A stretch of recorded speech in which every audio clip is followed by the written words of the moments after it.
ನಮಸ್ಕಾರ ಗೆಳೆಯರೇ. ಇವತ್ತು ನಾವು ವಿರುದ್ಧಾರ್ಥಕ ಪದಗಳ ಬಗ್ಗೆ ತಿಳ್ಕೊಳ್ಳೋಣ.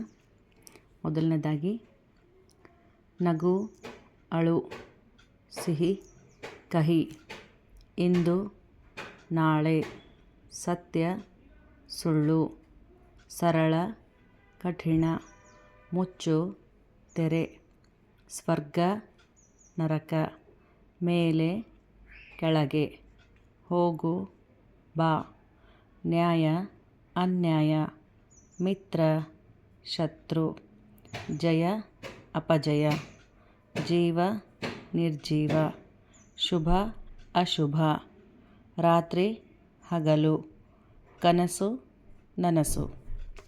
ನೆಕ್ಸ್ಟ್ ಹಿರಿಯ, ಕಿರಿಯ, ಪ್ರಾಚೀನ, ನವೀನ, ಏರು, ಇಳಿ, ಮಾನ, ಅಪಮಾನ, ಸಣ್ಣದು, ದೊಡ್ಡದು, ಮೃದು, ಒರಟು, ಸಾಧ್ಯ, ಅಸಾಧ್ಯ, ಅರ್ಹ, ಅನರ್ಹ, ಜ್ಞಾನ, ಅಜ್ಞಾನ, ಆಸೆ, ನಿರಾಸೆ, ಲಕ್ಷ್ಯ, ನಿರ್ಲಕ್ಷ್ಯ, ದ್ವೇಷಿಸು, ಪ್ರೀತಿಸು, ಸಂತೋಷ, ದುಃಖ, ವಿಫಲತೆ, ಸಫಲತೆ, ಖ್ಯಾತಿ, ಅಪಖ್ಯಾತಿ, ಕೀರ್ತಿ, ಅಪಕೀರ್ತಿ, ಹಲವು, ಕೆಲವು, ಧರ್ಮ, ಅಧರ್ಮ.